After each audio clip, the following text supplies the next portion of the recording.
Well, this market has gone crazy. We've hit all-time highs, a lot of questions. We get them all the time online. How do we really navigate a marketplace? Nobody better to come into the American Dream and give some advice than the author of Wealth by Design, Elisabeth Dawson, who you are a financial advisor, but you also consider yourself a financial coach. Yes. What do you mean when you say that, the financial coach? It's really about... That's not a real title. That's just something that you take pride in. Sure. So the traditional financial planning world is so focused on really engaging with people and what's going on in the marketplace. So what I try to do is I try to coach individuals and educate them about every financial decision that they're making in their life. Yep. Because every financial decision has a cost.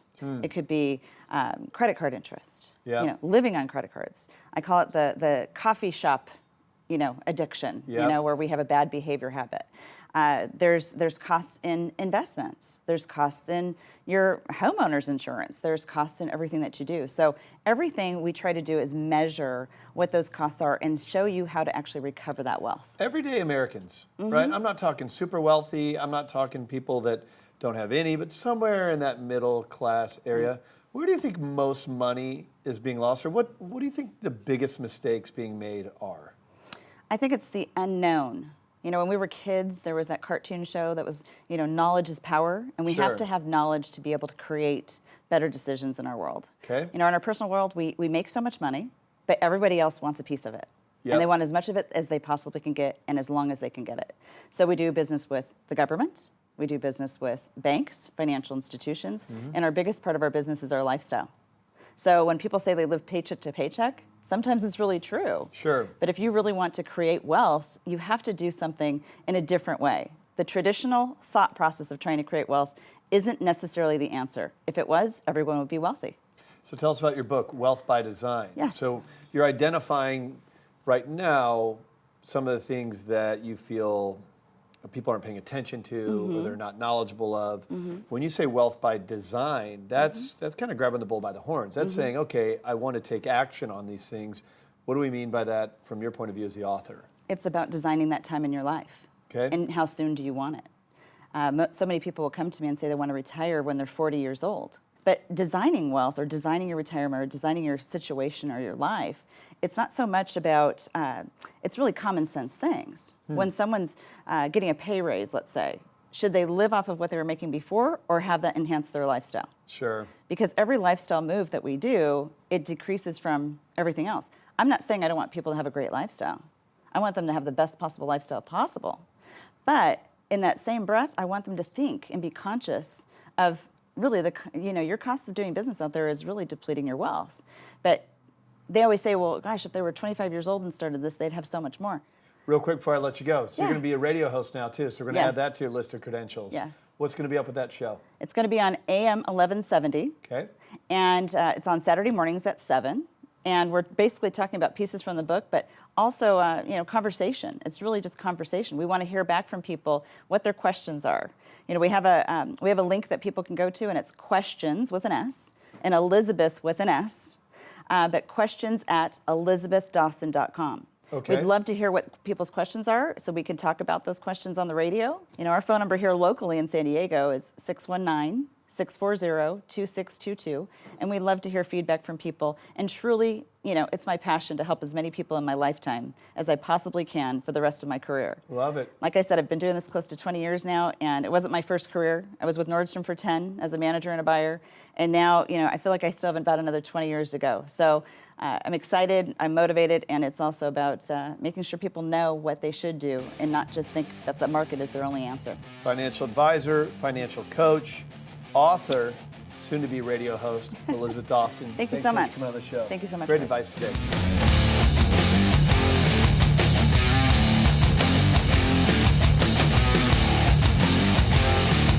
Nothing speaks to the American dream more than dreaming big, like luxury real estate. We got joining us on the show, Joyce Ray, who's a luxury real estate expert out of Beverly Hills. Joyce, always good to have you on the show. Thanks so much. Great to be here. So we're going to talk about the market, but let's start off a little fun here. What cool listings you have right now? Please share with our audience some of the cool stuff you have going on. I have one house. It's very exciting. It's over 35,000 square feet, and it's located in Bel Air by the East Gate. It's about less than 10 minutes, I think, from Rodeo Drive. And it has a bowling alley, a screening room, an indoor swimming pool. Prince once rented the house, so it has a celebrity history. Wow. It's been totally renovated by a very talented designer by the name of Gavin Broden from out of London. With those types of properties, Joyce, what moves them? I know that the marketing strategies are a lot different. You're looking for international buyers in many cases. What are some of the strategies that help those properties move? Well, you definitely look for international buyers. You have to, because when you get into those high price ranges, you're looking for basically billionaires. And that's a finite population worldwide. I think they're just under 3,000 billionaires. So, that's your target audience for these properties. And the truth is that Los Angeles is one of the most desirable places in the world right now for that population. Their money is safe, the weather is great, the business opportunities are here. Hollywood is a very attractive investment to a lot of these individuals. So when these transactions happen, for example, your recent 2 sales, you said you were 2 of those 11. Who's buying? Are these cash deals? How did you get that market out to the masses, to those international buyers? Give us a good story. People love to hear these. One of the sales did involve a European buyer.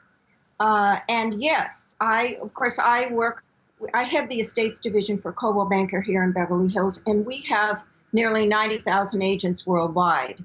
So the moment we take a listing, it goes everywhere. It goes on over 1,000 websites. So the world is so small today with the internet, and we maximize our coverage, social media. You can leave no stone unturned. You do outstanding photography on these listings. You write a story about these listings. You make a video about these listings. We're very extensive in our marketing. There was absolutely no social media. I mean, my goodness, when I started in the business, I really sound like a dinosaur, but we barely photographed our listings. We ran a 2-line classified ad in the Los Angeles Times, and that was it. There was absolutely no marketing being done when I began my career 44 years ago. Pretty crazy how the game has changed. Do you like where it is now? It seems like you're keeping up because a lot of the millennials are in that social media world. I'm going to suggest that you're not a millennial. Do you enjoy how things have moved? Do you have a lot of fun with it?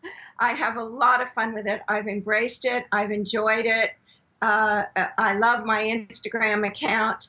And I go places and people come up to me and they say, I follow you. And it gets me excited. I think it's cool. It's just a great feel-good story that you do. There's, especially in real estate, there's a lot of professionals that have been in the business for many years that kind of romanticize about the past and how it was done. But you just made a great point that the world is shrinking because of the internet and the connectivity. I think it's the greatest opportunity in the history of mankind to aggregate attention. And when you're talking about being a marketer such as yourself, not only for your brand, but your listings and your clients, really is a crazy but opportunistic world. And it's good to see all the success that you continue to have with it. Thanks so much for sharing your stories, your listings, and coming on The American Dream. We appreciate it. Thank you, Craig. It was great to be here. All right, we'll have you on again soon. Thank you. All right, more of The American Dream coming up next.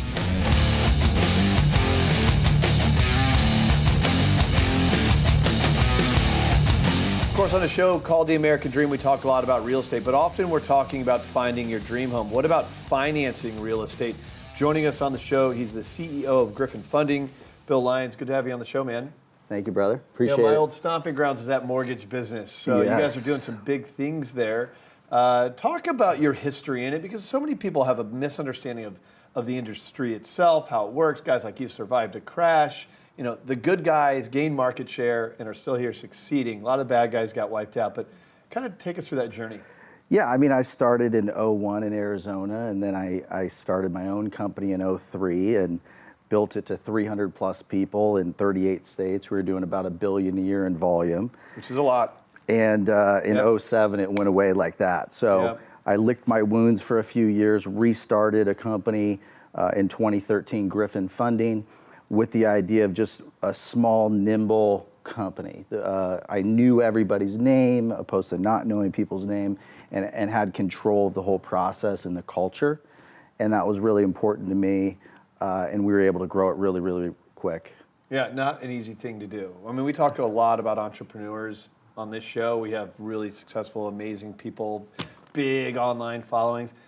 This is a guy who's got war wounds. I mean, to make it through the mortgage crash, and there's still like a negative kind of stigma around mortgage. That's the subprime stuff. That's all gone. The guys that survived are truly some of the most elite professionals that you can ever meet, and you're the CEO of the company. Talk about the status of the industry now. Like, where are we now? Well, I mean, in 2007, the pendulum went over here. Yep. Anyone with a pulse could get a mortgage, right? Yep. And then in 2009 or 2010, nobody could get a mortgage, impossible. even with Yep. an 800 credit score. And so right now, I think we're about right here. Okay, so we're getting towards a normal. And common sense is right here. Yeah. Right? And so we've just got these new products that we just rolled out, non-agency, near-miss products that are a little larger than the normal underwriting box, that are common sense, and that'll take us right here.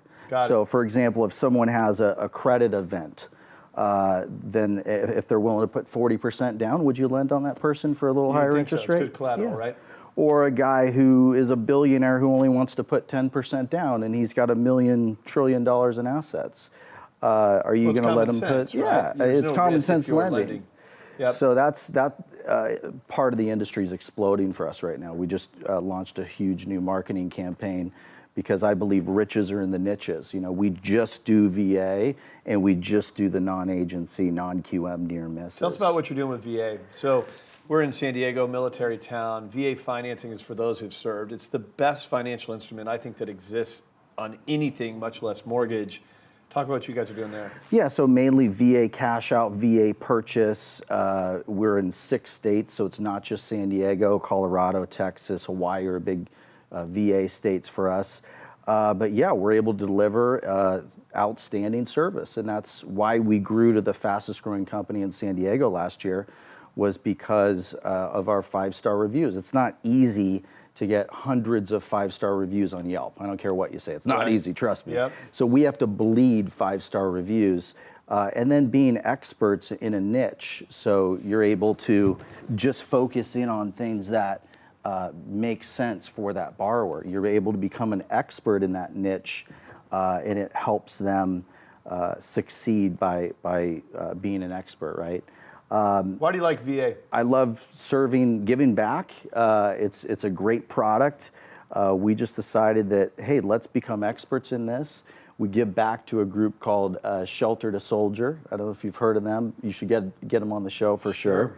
But they take dogs that are going to be euthanized, and they take them out of a shelter, train them for a year, which we all know could cost up to $25,000 to do so, and then place them with a veteran in need. So we've been able to adopt 4 dogs so far, and we're on our 5th dog. Love it, man. Guys local here, Graham, definitely should have him on the show. Well, I'll tell you this much. I'm a huge supporter of the military. I also have a pit bull that I adopted one day from death row. Ooh. 12 years later, he's been the most amazing dog adopted. So you're bringing my passions together. The stories are just amazing you hear. Awesome. Yeah. Well, griffinfunding.com. Anyone wants to check you out, learn more, see what you have going on. Certainly, if you've served in the military and you don't understand VA financing, it is such a good tool for you. No money down, no mortgage insurance. Stop renting. You can use that BH. You can buy a house. Connect with these guys, griffinfunding.com. Appreciate you coming on the show. Thank you, sir. All right. More of the American Dream coming up next.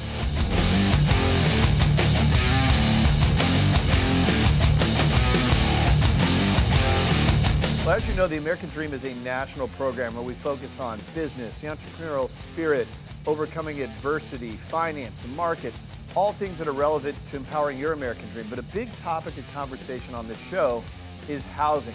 So what we do is we integrate local, top-producing, award-winning realtors to cover a wide range of topics on that subject, different micro markets, different niche subject matter.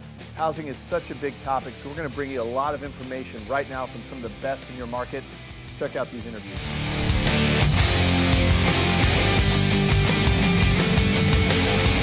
Welcome back to the American Dream. My next guest is Kate Richards. She is the co-owner and team leader of Ben and Kate Real Estate with Keller Williams Realty, and she's brought along a very special guest with her today, Chad Sowersby, co-owner of Salt Shack CrossFit. Thank you both so much for being back on The American Dream.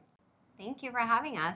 Hi, how are you, Jen? Thanks for having me. I'm doing absolutely great, Chad, and thank you so much for being on. I know it is your first time, but Kate, I have spoken to you before, and Chad, thank you for being here, and I will actually get to you in a moment. But Kate, as a top producer on the South Shore, I'm sure that your clients often come to you asking you for referrals. Is this something that you help them with? Thank you for asking. So my partner Ben and I, we really want to provide a high level of customer service, and that's important not just through the buying and selling stage of real estate, but after closing as well. And we noticed that a lot of people would call us after closing that are new to the community looking for referrals. And sometimes they would be, handyman or plumber, an electrician. But we also get called on where to go for dinner, and sometimes, the best CrossFit gyms, and we're lucky that we can refer Chad to those folks. And you actually have a personal referral. Your son goes to his gym. So my 14-year-old is part of the CrossFit Salt Shack teen program. He's been going 3 days a week, and there's a tremendous improvement in his confidence. It's been quite remarkable. And it's a lot of fun because there's actually boys and girls in this program. So I know there's a lot of competition amongst the boys and the girls in the group. Tell me a little bit about your backstory and how you got involved with CrossFit. So I started CrossFit just to train and shake up my regular routine. And when I started back in 2014, I fell in love with it. It was a whole new way to train and be somewhat competitive. I had a background playing baseball in college, and this gave me that outlet. And it also gave me a way to stay in shape. It's an all ages type of training mechanism. We have kids ages 6 all the way through grandmothers that come in there. So we do have a community within the community. Now, you both are incredibly dedicated to your crafts. Kate, what is so special for you about real estate? And Chad, I'm going to ask you the same thing. What is the most rewarding part of your job? So the home buying and selling process is incredibly stressful for a lot of people.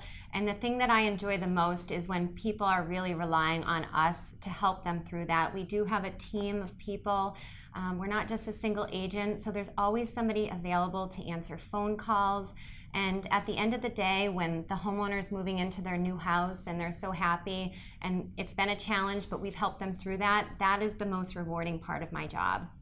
Yeah, for me, Jen, I would say a lot of people are intimidated to come in to start CrossFit because they know what they see on television. However, once somebody comes in, and that's the hardest thing to do, is walk through the doors. Once they have that confidence to get in, we want to build their confidence, get them there. Everyone's at a different fitness level when they come in. It doesn't matter where you begin. We want to make you the best that you can be. And seeing people's confidence improve, whether it's a teenage student or a 34, 35-year-old male who's never even been in the gym before, that's the reward at the end of the day for us. Absolutely, I love it. Well, before I let you go, Kate, I know that you had a listing today that you wanted to highlight for us. Absolutely. We have 49 Deerfield Lane in Pembroke. It's a custom farmhouse colonial. It was built in 2008, but what's really special about this home is that you really feel like you're walking into new construction because the homeowners have taken such good care of it. It's a 4-bedroom, 2.5 bath, and some of the features are a farmer's porch, which everyone loves, a 3-car garage, and it's just an incredible value at $700,000 for over 4 acres in a great Pembroke neighborhood. Fantastic. Well, Kate and Chad, thank you so much for being on our show today. We really appreciate your time. Thanks for having us. Thank you, Jen. And we will be right back with more of The American Dream.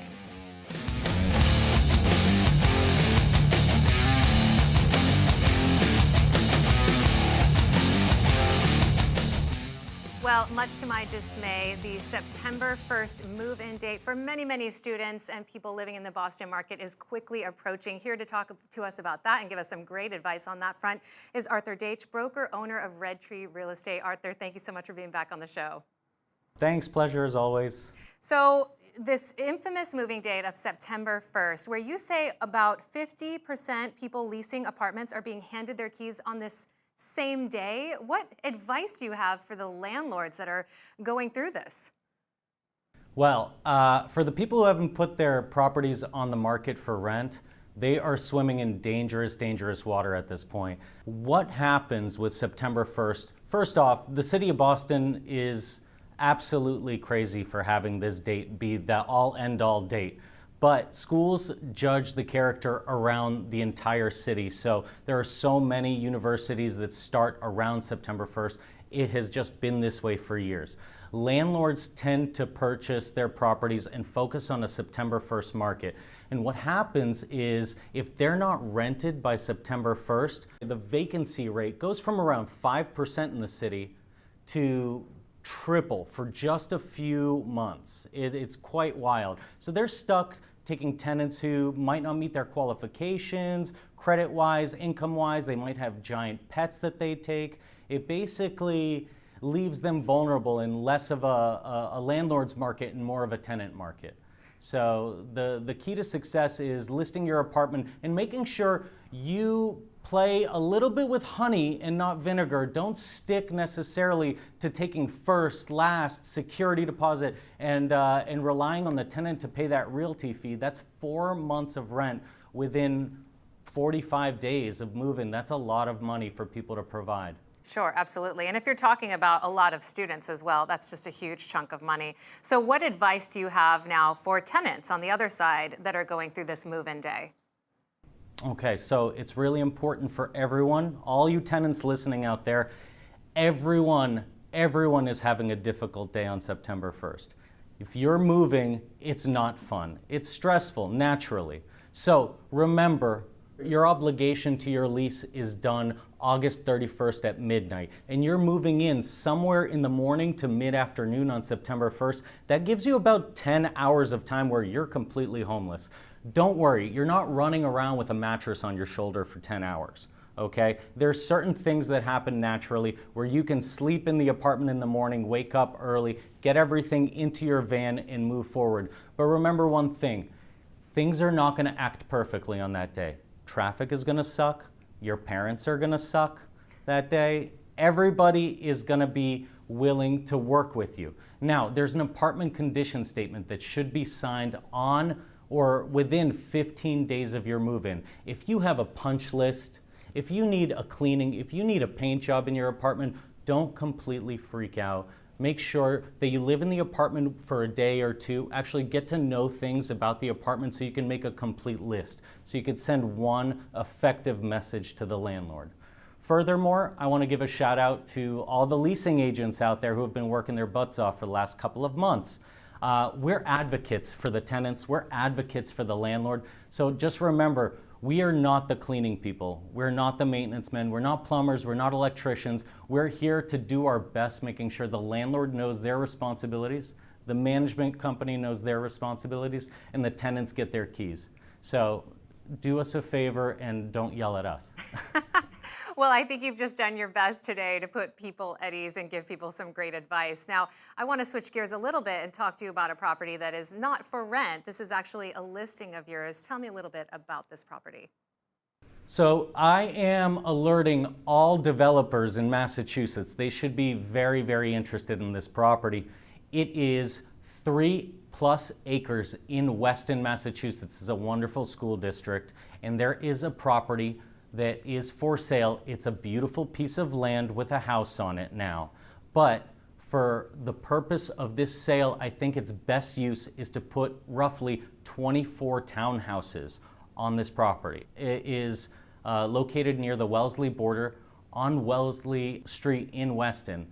In order for this to work, I would allow everyone to do their due diligence. There's no listing price. It's going to be a call for offers, and you're hearing it first on the American Dream. It's not on Zillow, it's not on Trulia, it's not on Redfin, and it's definitely not on MLS yet. Wow, fantastic. Well, thank you so much for doing that and announcing that here on our show. And this sounds like an incredible development opportunity. So, Arthur, thank you. You heard it here first on the American Dream. Best of luck. Thank you. And we'll be right back with more of the show. You just heard from award-winning realtors about your marketplace. It's one thing to find your dream home. It's another thing to finance it. I've traveled the country to find the best mortgage experts in every city. You're going to hear from yours in a Mortgage Minute right now. Let's check it out.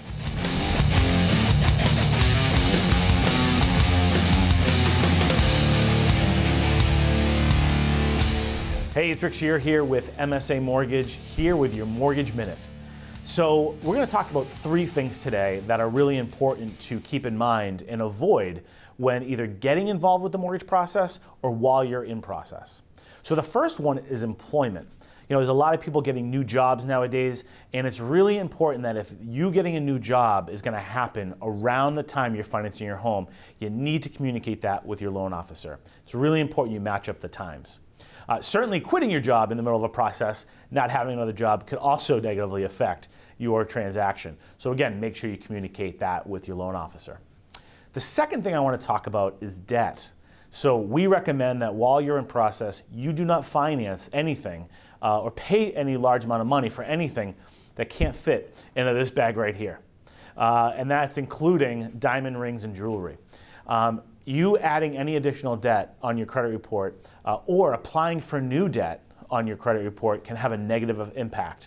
And sometimes it doesn't. So again, it's really important to make sure you check in with your loan officer. The third thing you want to be careful of is assets. So probably one of the most frustrating parts of the financing piece is going to be assets. We encourage you to kind of keep all of your money in one place. When you're transferring money around from different accounts, keep in mind the underwriter has to follow that money, which is going to require you to provide a lot of documentation. So we encourage you to try to streamline everything into one spot. And then also large deposits you want to try to avoid. But if you need to do them, you want to make sure you track where the large deposits came from. And of course, we're excluding all payroll. Underwriters want to know where the money is coming from for your down payment. So again, make sure your documentation is on point. And if you have any questions or think that what you're doing may affect your mortgage, call your loan officer. If you have any questions for us, please reach out, 617-778-0024. Have a great day. All right, that's all for the American Dream. Thank you so much for checking us out. Remember, our goal is to educate, empower, and engage your American Dream. Don't forget, we love you to breathe oxygen into this message. Follow us on social media, and don't forget, we'll catch you next time. See you next week.